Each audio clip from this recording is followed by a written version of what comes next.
You're listening to TGI Sports Talk with your host, Keith Angle, on Northeast Streaming Sports. Good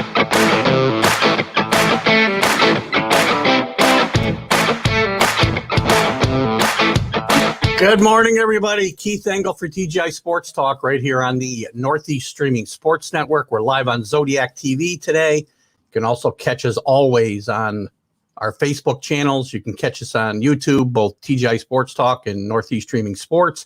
All the podcast channels, iHeartRadio, Spotify, anyone you can think of, we're going to be there. Lots of other stuff coming up, too. Lots of exciting news on the horizon for Northeast Streaming Sports and hopefully TGI Sports Talk. Guys, what a horrible day here in East Greenbush. 45 degrees right now, and it's Memorial Day weekend, in case anybody forgot. So somebody forgot to tell Mother Nature. Well, hopefully we will get some better weather. Listen, today my guest is going to be André Lacroix, former NHL player with the Flyers and the Blackhawks, moved to the WHA and played with many teams, became the all-time leading scorer in WHA history, and played with some great players through his career, holds some records that are quite interesting and stack up with some great names. And it's kind of unbelievable as I look back that Andre is not in the Hockey Hall of Fame, but we'll talk about all of that and more with my guest, André Lacroix. Good morning, Andre. Good morning, Keith. How are you? Excellent. It's awesome to have you here today. You're in Cleveland today, you said, right? Yeah, I live in Cleveland. Yes. Gosh, isn't it? It's Memorial Day weekend. Shouldn't we be like getting ready to play golf and not snowmobiling? I tell you, yeah, it feels more like winter than it does like summer here. I take a walk every day, and I don't walk in the rain. So I hope it gets better during the day so I can take my walk. Yeah, I'm not excited about the weather forecast here. No. So. Well, we won't spend our whole time talking about weather. Andre, again, I want to thank you because, by everything I can find out about André Lacroix, you're one of the most underrated guys or forgotten guys in the NHL. And I think a lot of guys in your era maybe are forgotten because the game's changed so much. The money's bigger, you get TV's bigger. What was it like for you growing up in Canada, Quebec, right? Yes. As a kid, was your dream to play in the NHL, or what was André's dream growing up? Well, my dream was always to play hockey, but in those days there were only 6 teams, and I didn't know if I was good enough to make it or not. And my size was against me, 5'8", about 165 pounds, but I always loved the game. And I grew up in a small town outside of Quebec City, Lauson. And, excuse me, I didn't play indoor hockey till I was 13 years old. We built rinks outdoor with the school where I went to school. We had an NHL-sized rink. And all winter, I used to skate every day that I could. I skated. Down the streets from my house, there was a public rink, and I worked a deal with the people that ran the rink and said, if I help you shovel the snow, would you let me skate for free? And I skated every night, every day after school until dinner time. And we didn't have anything. I mean, my skates were always 2 sizes too big. I used to put paper in the back of my skates to make sure that they fit. And but that never bothered me. And I had good coaches. I had great teammates. And you have to be lucky too. I was at the right place at the right time. Yeah. I played with some great players. I mean, when I played junior in Montreal, we had on our team, we had Yvan Cournoyer, Serge Savard, Jacques Lemaire, André Boudria. Wow. I mean, we had a great team. Yes, then I played in Peterborough with Danny Grant and Mickey Redmond. Great names. I mean, I found it interesting when you told me earlier that you're one of 14 siblings. 7 boys, 7 girls. Yeah, and you're the only one who got into hockey, which seems odd in Quebec at that time.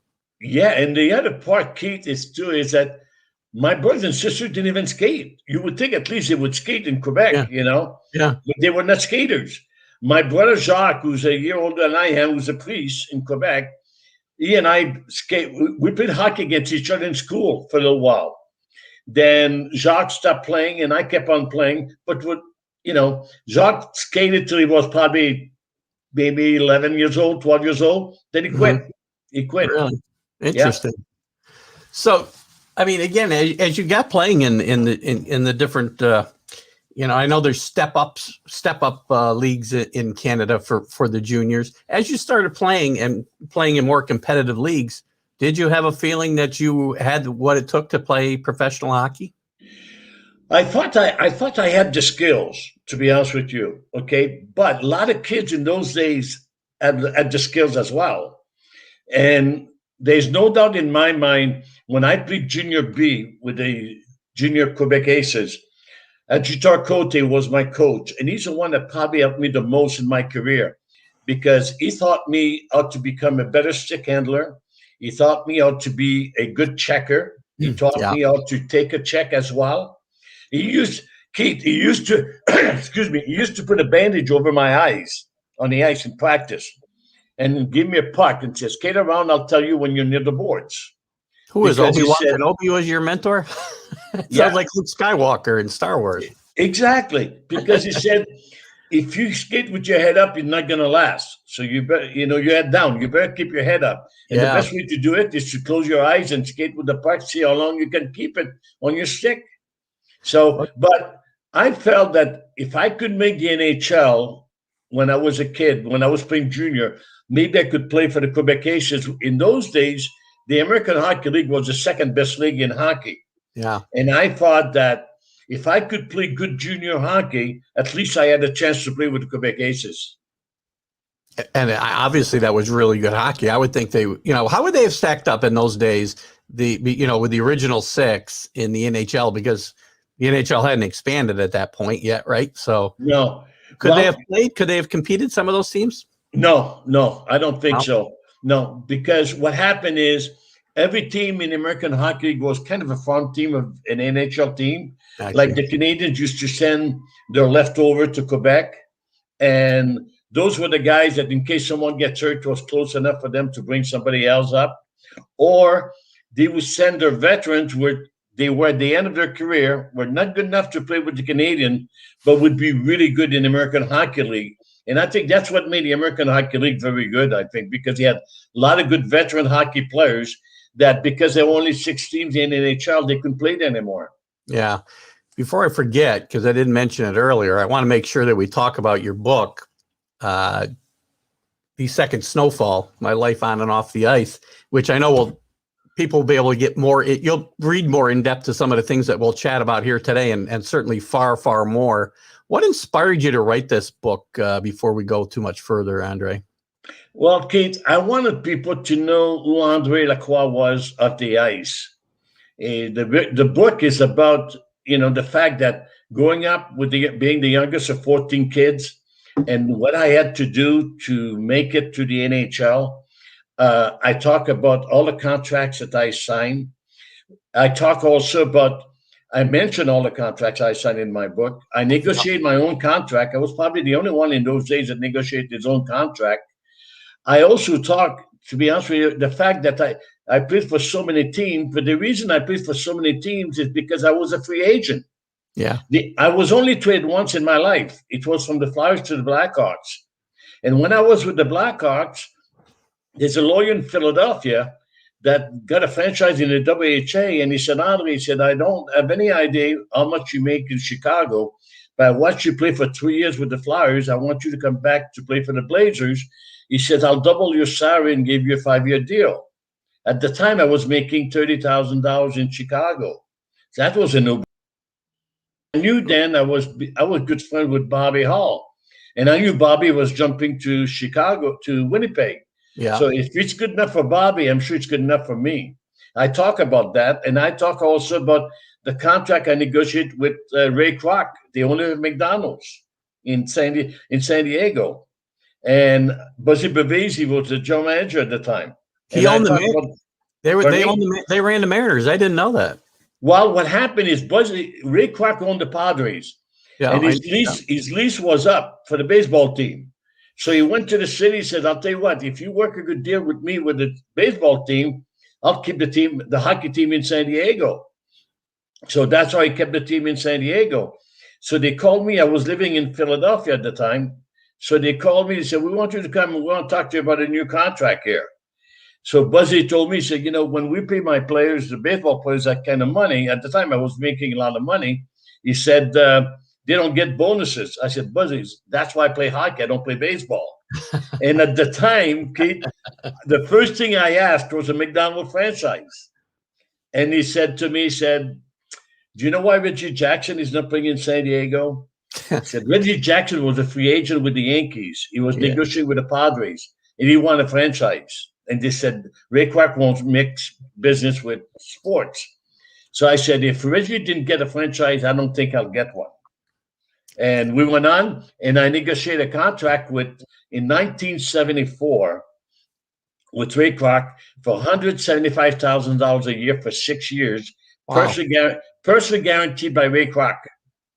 That's like $3 million today. Good grief. Well, somebody always asked me, Keith, if I was playing today and I had the success that I had, how much would I make? I would probably make $10 million. Yeah, I would think so for sure. If I had the success.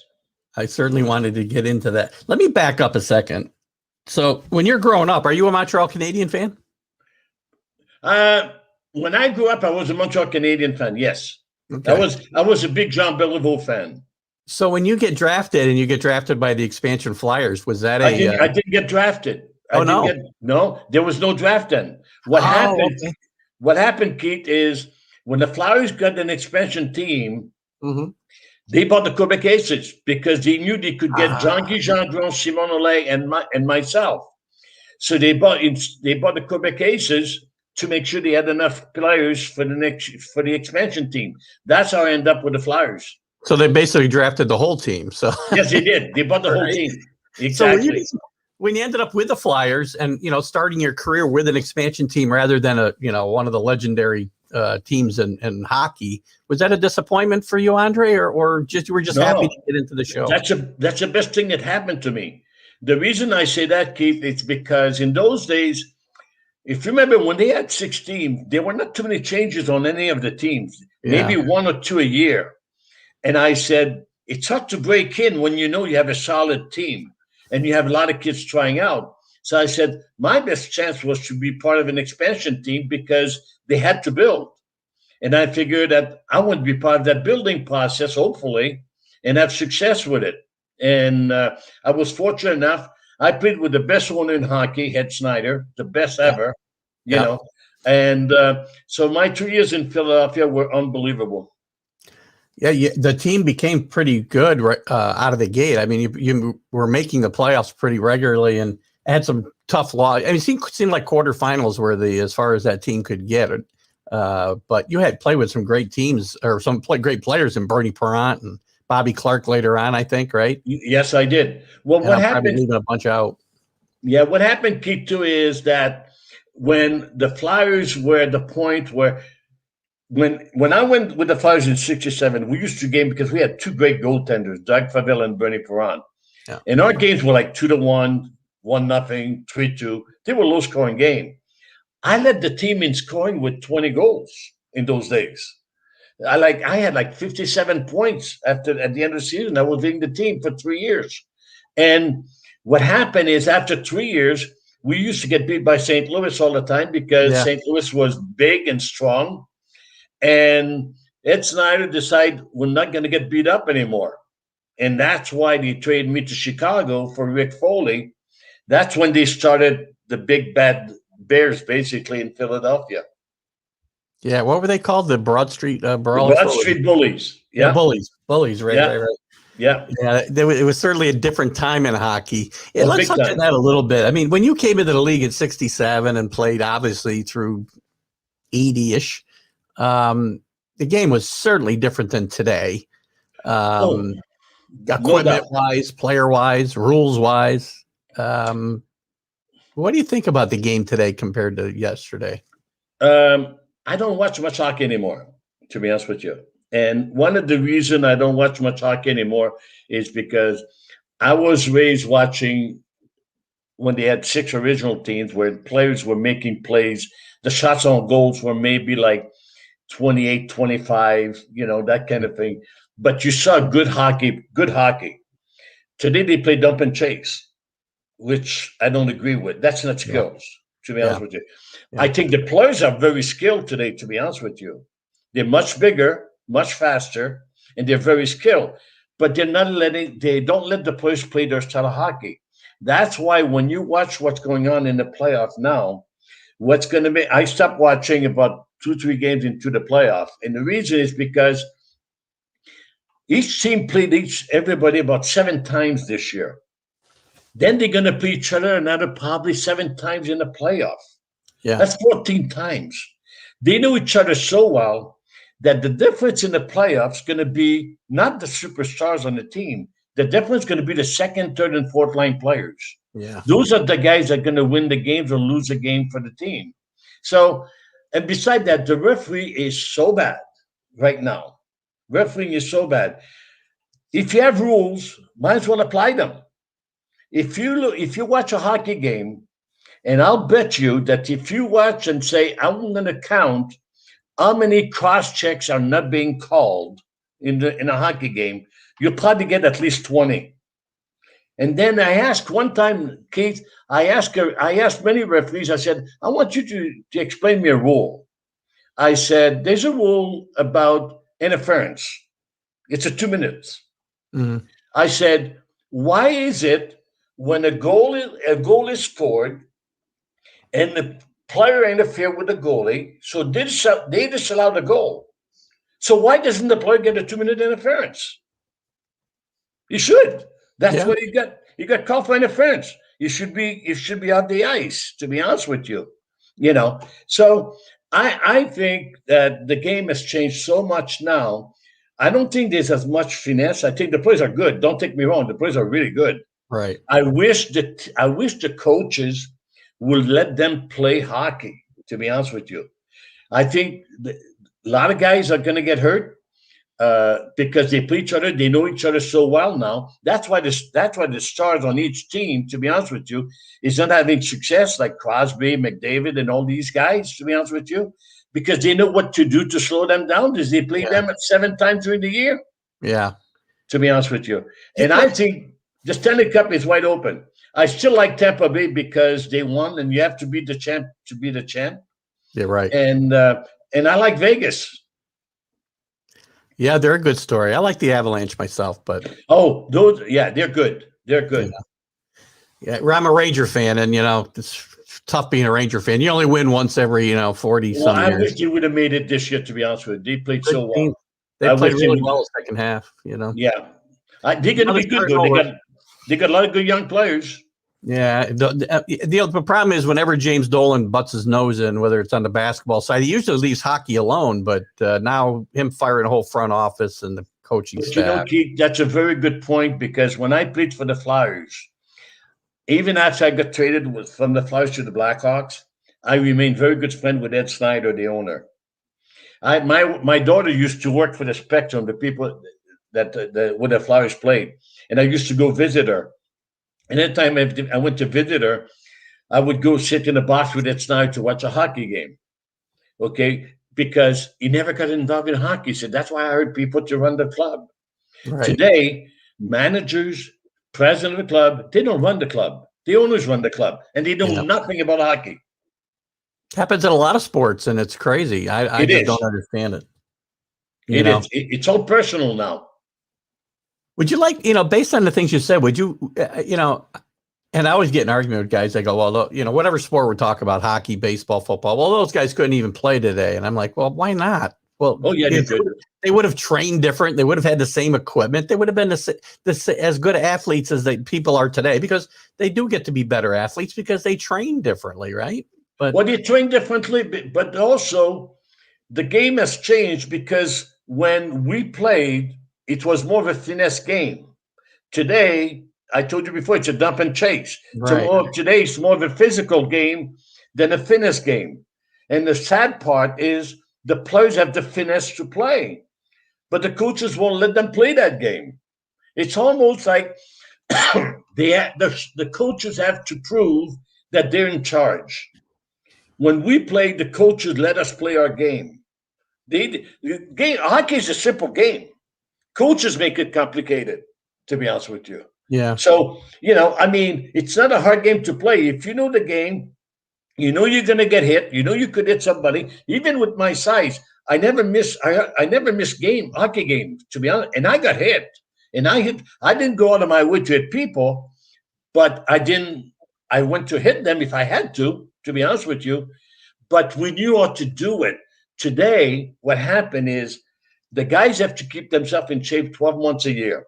Right. I think today the guys, they're more interested in the way they look, to be honest with you. Look how strong I am, okay? Instead of saying, look how much finesse I have on the ice. And that's part of the problem, to be honest with you. How can you tell how somebody looks under all that padding anyway? Exactly. Right. That's another thing I wanted to bring up. And I obviously didn't play goalie, but I know you're close with Bernie Perrant, and he was one of the great goaltenders of all time. And one place the game has really changed, obviously, is in the equipment the goalies wear. I mean, they went from wearing hardly anything and no mask. I think Gump Worsley might have been the first guy to wear a mask, right? Right. It was just a face. It was just a thing on your face. But also, you don't have too many good goalies anymore. Yeah. To be honest with you, you don't have any more Martin Brodeur. You don't have Bernie Perrant. You don't have Dick Biden. And you know why? Because all these guys, when they're kids and play junior, they should get rid of the goalie instructors, because they all teach them to play the butterfly, which is the worst thing in hockey. If you watch the guys today, the guys have too much skills. Most of the goals are scored either above the shoulders or between the legs. Okay. Because when you play the butterfly, the net is 4x6. There's no way you can cover the top if you're down your knees.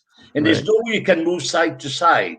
So that means I say to myself, and that's part of the reason I don't watch the game anymore. I said, I can't believe they have a goalie instructor that gets paid, and you see the goalie down his knees before the guy shoots. It doesn't make sense to me. He's already covering half the net before he moves at all, for crying out loud today. Exactly. Why go down? Yeah. Exactly. Right? Exactly. With the equipment, I mean, it's crazy, and his safety is important. Obviously, it's crazy to have guys shooting a puck 150 miles an hour to a guy with no mask on. I can't imagine what that was like back in the day. No, I think the equipment above the waist is good, but I think you need to do something with the goalie pads. The pads are huge. Yeah. I think you need to do something to make the net a little bigger. One or the other. Because if you look at the goalies today, if you're not 6'2", 6'3", you can't play goalie.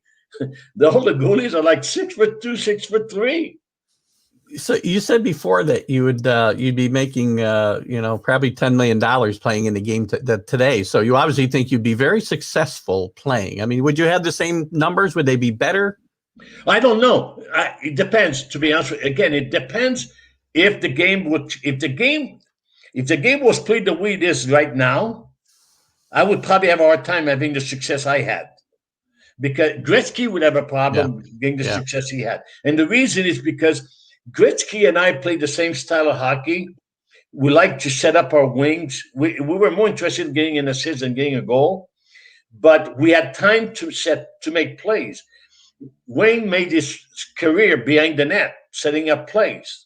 One of the reasons, he had many reasons why he was so good. But one of the reasons, he had time to set up behind the net. Today, you don't have time to do that. They go after you today. So because of our size, we would have a problem probably having the success that we had, because the guys are so big and so physical today. And don't forget, in those days, most of the team had one or two enforcers on each team. Today, everybody was afraid to come to Philadelphia in those days. Everyone was afraid to go to St. Louis. Nobody's afraid to go to Philadelphia anymore because everybody's the same size now. Mm-hmm. So the game has changed because of the size of the players, but also the game has changed because of instead of the finesse, it's a dump and chase. That means Wayne Gretzky, myself, a lot of players like us who have the skill to make plays, we wouldn't have time to make the plays because they wouldn't let us do that. What is there somebody back in the day that you think would have been really successful today? Anybody? Gordie Howe would have been successful in any league. Yeah. Because Gordie was 6'2", Gordie was dirty, Gordie was great, a good friend of mine. Gordy would have played in the league, I think. Played a tougher game than people remember, I think, right? Exactly, yeah. There are quite a few guys that could have played, but again, Kate, I know I mentioned a few times, but I can't stop the fact that the game itself has changed, the way the game is played. Yeah. Okay. I mean, we people used to watch us play because we make good plays. We had good goals, very nice goals, good passing and everything else. You don't see that anymore. Either it's a rebound or the guy crashed the net, whatever, Yeah. The game has changed. Yeah. Well, let's go back in time a little bit. We Sure. compared the game today with the game yesteryear. What about, so, in 72, you are with or 71, 72, you're with the Blackhawks. I think that was the right year. You do get to play with one of the original 6 teams, right? But you decide to leave and go to the WHA, the startup league. And what we talked a little bit before, that you left because Bobby Hall went, and if it was good enough for him, it's good enough for you. What was it like switching leagues, and how was the play there compared to the NHL? Well, the biggest reason I moved, Katie, is not because Bobby moved to Winnipeg. It's one of the reasons. But the biggest reason, because when I got traded to Chicago, I got to talk to Pitt Martin and Stan Mikita and a few guys, and they said, Andre, by the way, the reason they trade for you because they want you to play with Bobby. And they said they tried everybody and nobody could play with them. So don't feel bad if it doesn't work out. Okay. So Why was that, real quick? Well, because Bobby was all over the place on the ice. I used to play with guys, if you're left wing, you're still left wing, right wing, still on the right wing. And all the guys I played with, Keith, in pros, they all scored left wing and right wing. They all scored at least 40 goals.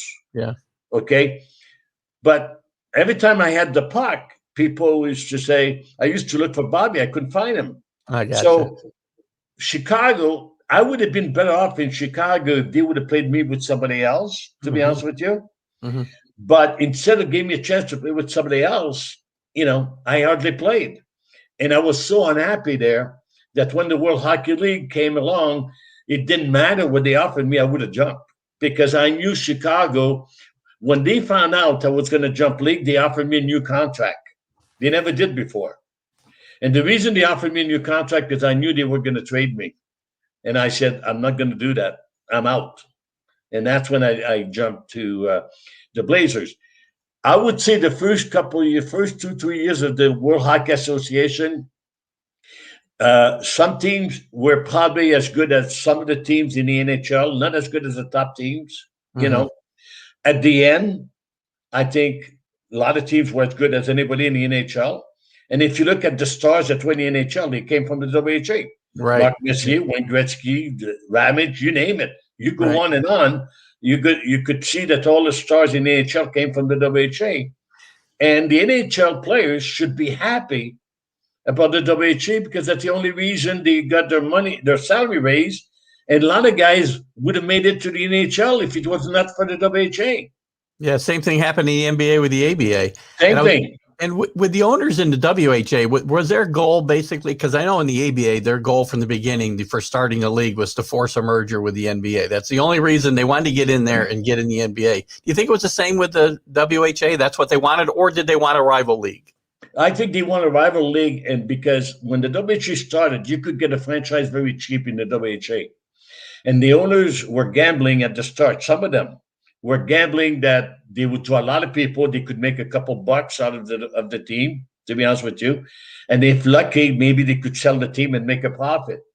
Don't forget, at some point, the WHA had some owners that the NHL wished they had. The Hartford Whalers were owned by all the insurance companies in Hartford. Yeah. You couldn't find better owners than that. I mean, San Diego was owned by Ray Kroc. They tried to get Ray Kroc to get a franchise in the NHL. He said no. I mean, there were at the start, there were some shaky owners in the WHA, to be honest with you. I mean, I have a story when I went from the Blazers to New York. And then one day we end up going to practice. The doors are locked. And I said, what's going on? He said, yeah, all the equipment is gone. The owners had sold the equipment, the jersey, everything. And we end up playing in Cherry Hill, New Jersey. But every year that I signed as a free agent, Keith, I signed with a team. I figured they have to have a team. They have to have a team in New York if the league's going to survive. Right. I was in New York for 3 months. And every team I signed with as a free agent, I really believe it was going to be the last team I would play for because they had success. Yeah. But the problem is the owners were losing money and said, we're done. Well, you certainly became a great player in the WHA. You scored over 100 points 6 consecutive seasons, and I'm thinking, unless you're named Gretzky or Lemieux or maybe Bobby Orr or maybe Guy Lafleur, I can't think of other guys that might have done that. That's a tremendous accomplishment. I don't care what league you're playing in. Well, people always ask me what was my biggest accomplishment in hockey. Okay. And I think it was in 1974. I led the league with 147 points. I had 41 goals, 106 assists. My goal when I played hockey was, can you imagine if I could get at least 100 assists in one season? Because to me, getting 100 assists as a center, it's like someone in baseball that bats 400. And do you know that in the history of hockey, there are only 4 players that have 100 assists or more in a season, and you named the other 3 before. I'm going to guess you, Bobby Orr, and I. Yeah, we're the only 4 that had at least 100 assists. So to me, that's the biggest accomplishment. I was named the French Canadian Athlete of the Year. I played on Team Canada. I was the MVP twice. I beat Bobby Orr twice in junior as the MVP in junior, and all that stuff. But to get 106 assists in one season was very special. Did it lessen the accomplishment for you at all doing it in the WHA and not the NHL? Well, the thing is, again, I think if I had the chance to play, let's face it, when I played for the Flyers, I led the team in scoring 3 years in a row. Yeah. So I think that proved that I could play there. I could play in the National Hockey League, and we were a defensive team. Again, it depends what team I would have been with, what kind of system the coach would have played. Okay, when we went to the WHA, it was a wide open system as far as hockey. NHL was more defensive style. So I would have probably not have gotten as many points in the NHL as it did in the WHA, but I'm sure I would have got my point because if you have the skill to make some plays, you're going to be successful.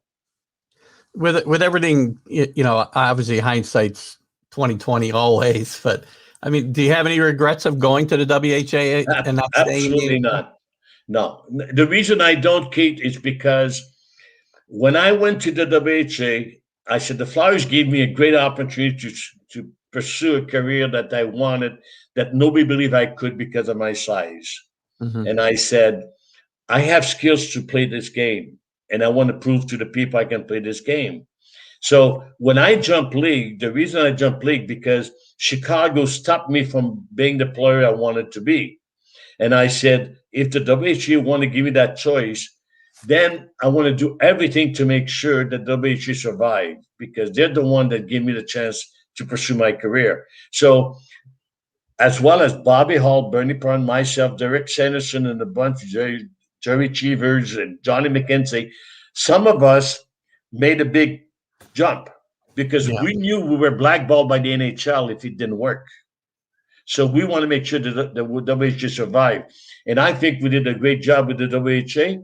And when they merged, the NHL had to merge because the WHA would have survived without them. And you did make it back to the NHL at the end because when they merged, obviously Hartford was part of the merger. So you did get back to the NHL and played with Gordie Howe and his sons, correct? I played with Gordie and his son in Hartford. Well, we played together on Team Canada, but I played with them when I went back to Hartford. The reason I went to Houston, it's because Gordie and Mark and Marty went to Hartford. And Bill Deneen was a coach in Houston. And I figured that would be a good choice for me. Now that Gordie's gone, maybe I could play in Houston and help them out. And that's why I went to Houston. Where'd you get the nickname The Magician, by the way? In San Diego. Some reporter in San Diego, they were watching me play and they couldn't believe the passes I was making. And they said, how can you get the pass through this guy? How can you make this play? How can you make that play? And the reporter in San Diego started to call me the magician. Did you like it? It didn't I know bother you me. seem like a pretty It didn't modest bother me. guy. Well, the reason it didn't bother me, excuse me, because my style of game was when I was on the ice. I think part of the reason they called me the magician because when I was on the ice, I always knew where my teammates were because I always had Plan B in case Plan A didn't work. So, as a center, you have to. So I was very fortunate to be a smart hockey player, basically. And I always made plays that maybe sound impossible to some people. And the reason I made those plays is because I knew ahead of time where my players were, and I also knew where the opposition was. And I also knew the weakness of their defense and their goaltender. Right. So I studied the game very much to be the player I was. It's interesting, and that's why I really, and again, I wish I'd gotten through the whole book before I had you on. And I apologize again for not That's doing it. okay. I am looking forward to it because I like the stories that you've talked about telling, where it's not just on the ice. I mean, we can get those anywhere, right? Behind the scenes, I mean, I mean, and I don't want to put you on the spot, I guess. Were there teammates that you really did not enjoy playing with? Or coaches? No, there were coaches I didn't like to play for, Yeah. but not teammates. I mean, I think Vic Stasiak was probably the worst coach I played for in Philadelphia. And one of the reasons is because you could never please him. Vic was what you call a dump and chase hockey player. Mm-hmm. And he wanted everybody to be a dump and chase hockey player. Couldn't do that. So he was before his time. No, and the other thing is, one time when I was with the Flyers, we had 6 French Canadian players on the team, and we're in a slump. And we were going to Montreal play a game on a Saturday night. On Thursday after practice, he called the 6 players in his office. He said to us, "I don't want you to speak French anywhere." And we never spoke French. We never hung around together. He was trying to find an excuse why we're losing. Well, we go to Montreal on Friday. On Saturday morning, the front page of the newspaper in Montreal is a big picture of Stasiak. Stasiak won't let his players speak French in Montreal. So they tried to find out who did that, okay? And then Marcel Pelletier was a head scout at the time, came in the locker room after the skate in the morning. He said, "We're going to find out who did this, and he won't be here long." We end up winning in Montreal that night, the first time the Flyers ever won in Montreal. Simon Nollet had a fight with Ferguson, and Simon used to tell Ferguson, "Fergie, when are you going to prove fighting me?" You know? And then at one point, he didn't have a choice. Fergie dropped his glove. So Simon had a fight with Fergie, and Simon won. Well, the next day, they said that Fergie he got cut by a stick. That was not true. Yeah. And then Bernie Parent ended up getting traded to Toronto afterwards. Bernie moved around quite a bit for such a great goaltender, didn't he? Well, when Bernie jumped league, when Bernie came to Philadelphia with the Blazers from Toronto, because he was not happy. If Bernie would have stayed with Toronto, Toronto would have won the cup that year. And Bernie came back to Philadelphia because he loved Philadelphia, and he was not happy being traded by the Flyers. And he had an opportunity to come back to Philadelphia. I don't think he would have gone anyplace else except Philadelphia. And then when he got hurt playing with us in Philadelphia, they had promised him that his money would be safe. And he found out his money was not safe. And that's when he decided to jump back to the Flyers. Interesting. Talking about coaches that you didn't necessarily care for, were there any coaches that you wish you had gotten a chance to play for during your career? I played with the coaches I wanted to play for. Yeah. I'm glad I didn't play for Scotty Bowman. To be honest with you, I don't think it was. Guy. Pardon me? Pretty successful coach. Yeah, but you know what? Sammy Pollock made him successful. Yeah. Okay, Sammy, because Sammy always brought players in that would fit the system to win the cup. Right. But let's face it, every place that he won to, he had experienced, very good players. As a coach doesn't win hockey game. Players do. to be honest with you. Okay, so my feeling is that Scotty always had good teams when he won. How about players that you did? I mean, you played with some great players, obviously, that we've already talked about. Anybody you wish you'd got a chance to play alongside on the line with? I play. No, that's a very good question. It's a hard question because, to be honest with you, Keith, I played the best left winger. I guess the best way to answer the question is, the best left winger I ever played with was Mark Howe. Okay.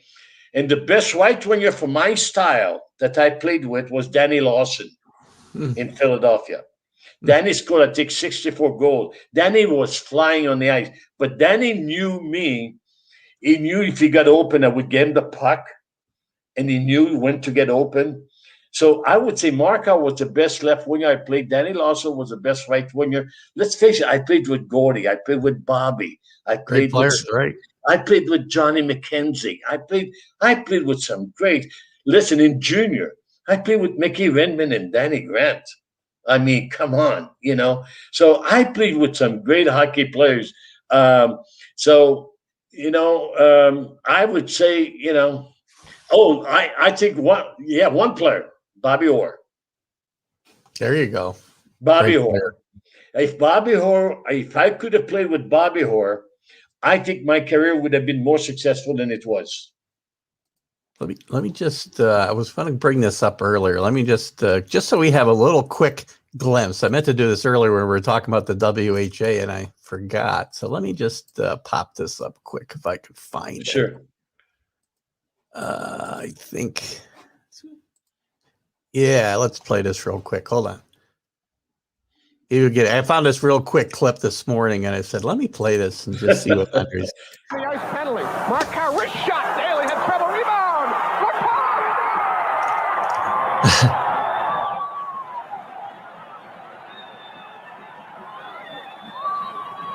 Look at the hair. It's funny. Hey, that was my San Diego hair. 13 for the Whalers and a 3-0 lead. Mark Howe getting in behind the defenseman after that rebound, forcing the puck back to André Lacroix. That's some fun stuff there. Yeah. Great play. It's funny. Whenever we get into, took you out, not the what do you call it? It's funny. I get into that, and guys always go, "Look at the hair." Whenever I find an old photo. I know. Do you know, Kate? The one thing with Mark Howe. Mark Howe would have been a Hall of Fame at forward as well as he was on defense. That's how good he was. I don't think Mark Howe got the credit that he deserved as a forward. He was a great defenseman, and when the Flyers trade him to the Flyers, when the Whalers traded him to the Flyers, it's because somebody in the organization didn't like Mark Howe, and there's nothing not to like about Mark Howe. There's nothing not to like, to be honest with you. And the Whalers made two huge mistakes. They trade Ronnie Francis to Pittsburgh, and they trade Mark Howe to Philadelphia. And that was the end of their franchise, to be honest with you. But where'd they move to? I don't remember where they ended up going. Well, they end up Carolina. Carolina, right. Yeah.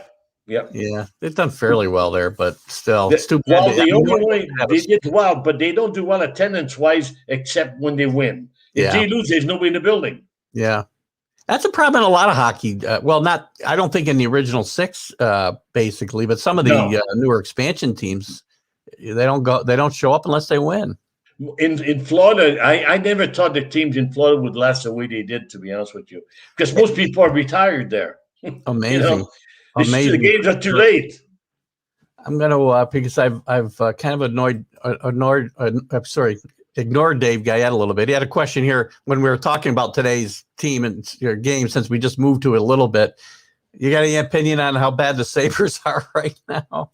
Well, the Sabres are going to be good, to be honest with you. Yeah. I think the whole thing with the Sabres depends who they're going to get as a coach. Yeah, that's going to make a big difference.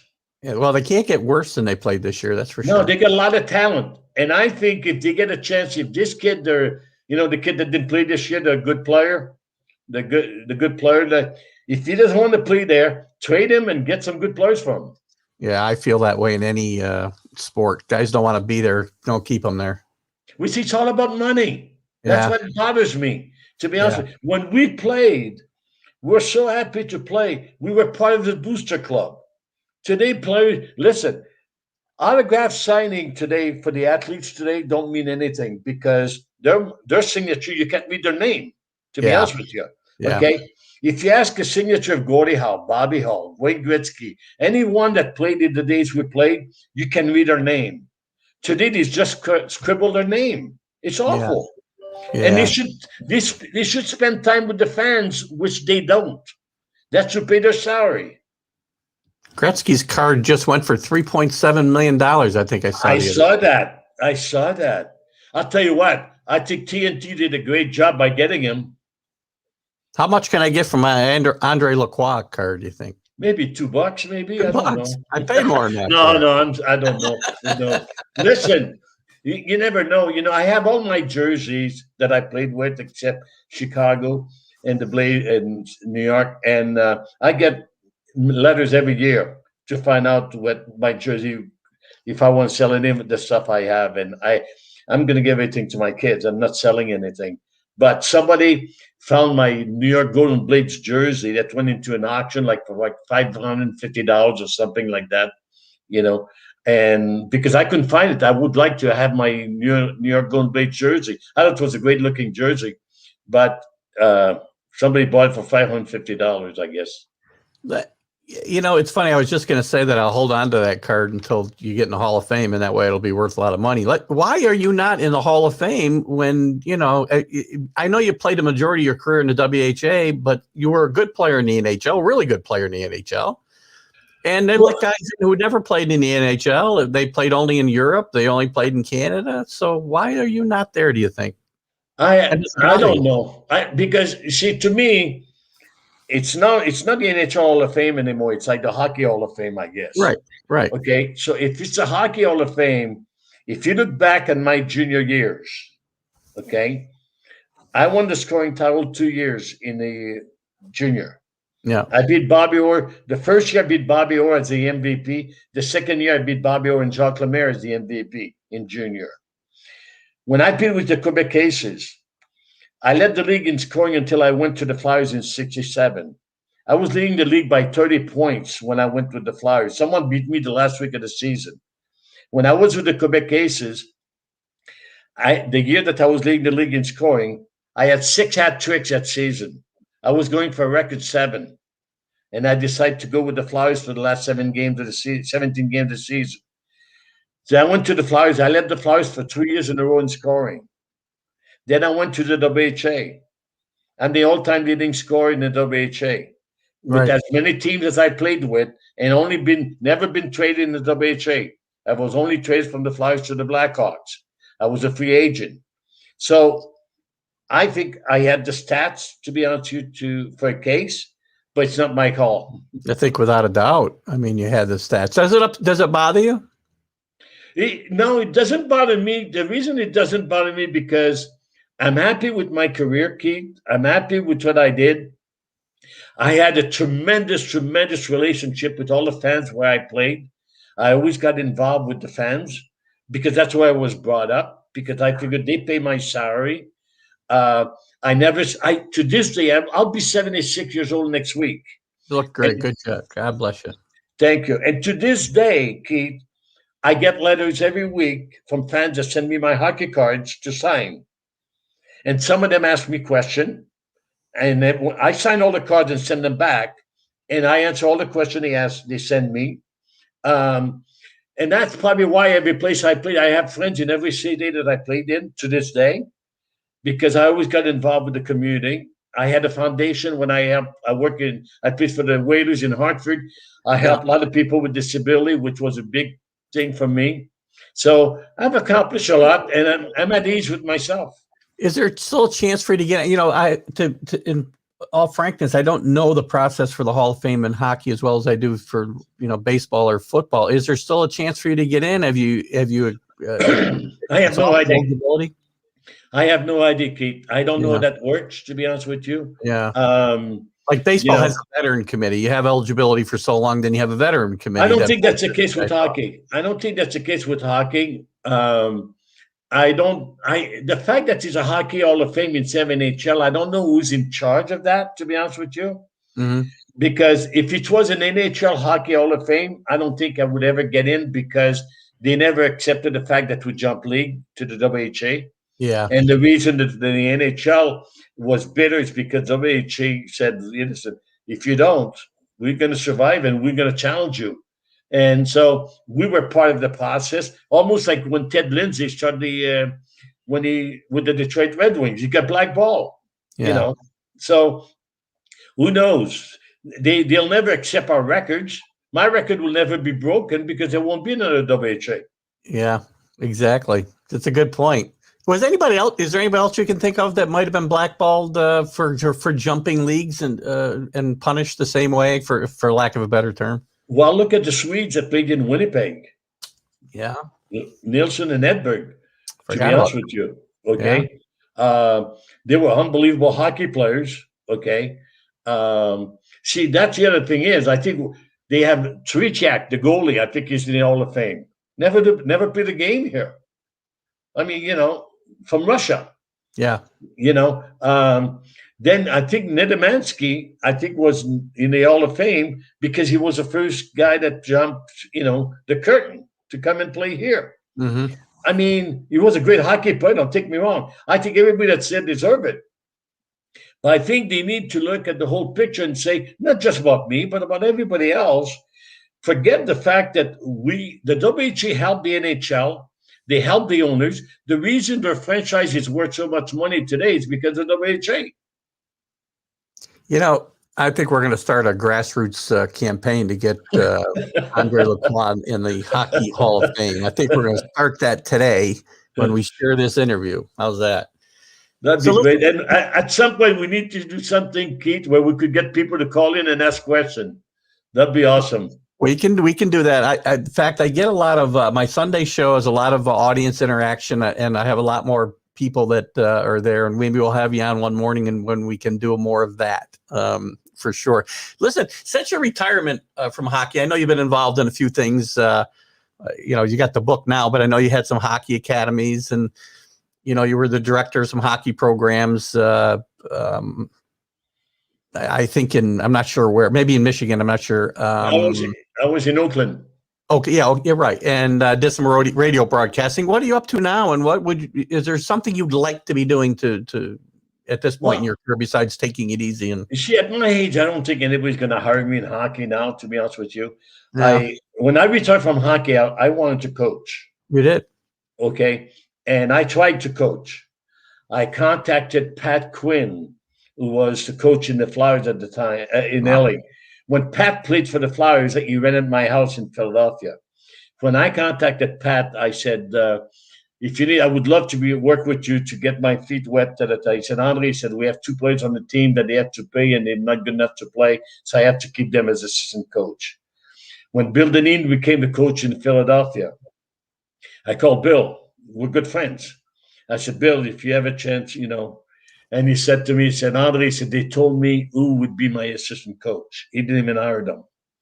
And then Jacques Demers contacted me because he knew I was very good friend with Howard Baldwin, who owned the Penguins. And Jacques Demers said to me, Andre, if you could call Howard for me, I would really appreciate it. he said he thinks that he wasn't coaching anymore because he was French. That's what Jacques Demers said to me. And he said, I'll bring you in if I get a job to all that stuff. And then one day I'm driving from Philadelphia down to the Jersey Shore. I had a place at the Jersey Shore.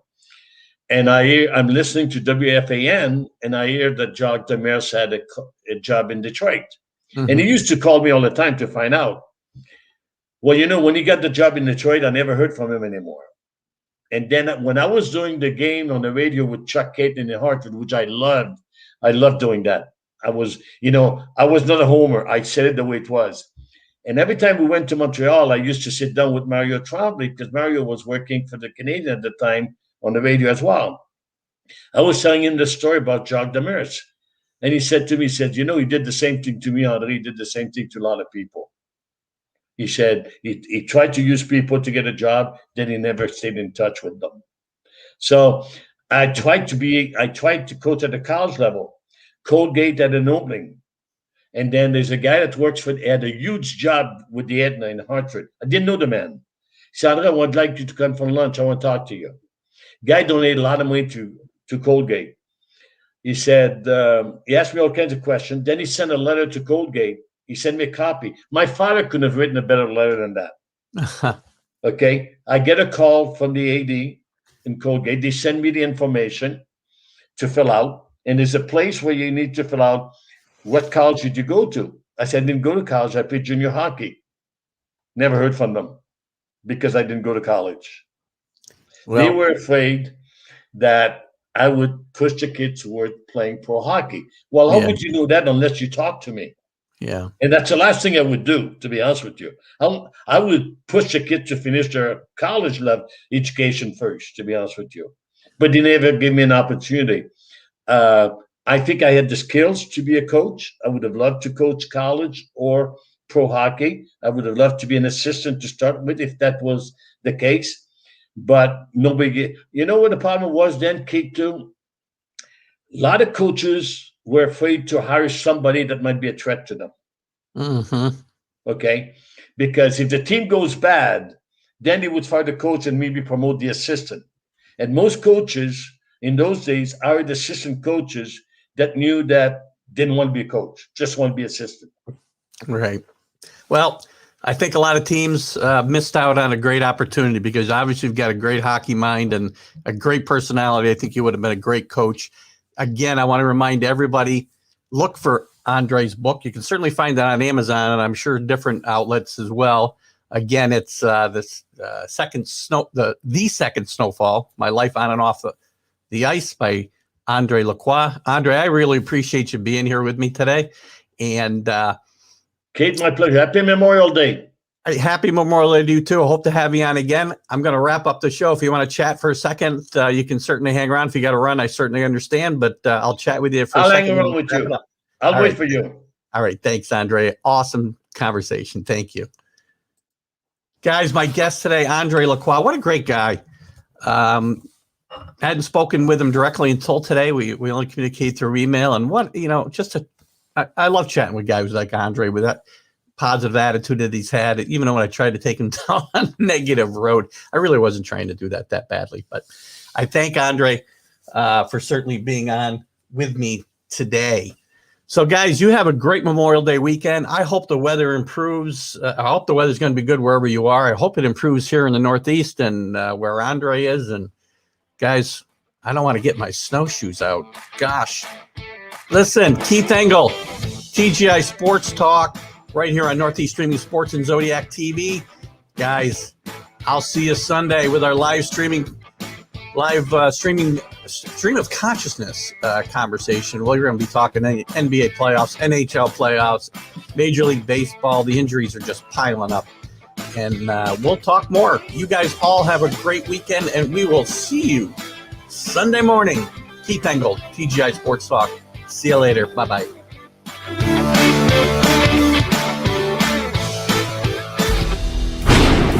I mean, you can see right now, without LeBron, Lakers are struggling. Let me tell you about a team I hate, all right? I know the Dallas Cowboy fan is here, so I had to make sure he knew how much I hate this team. I'm ready. I've often said that the people who run baseball, they try very hard to ruin it. I'm from Brooklyn. I don't have a problem saying it to his face. Oh, I'm from Brooklyn. Hey,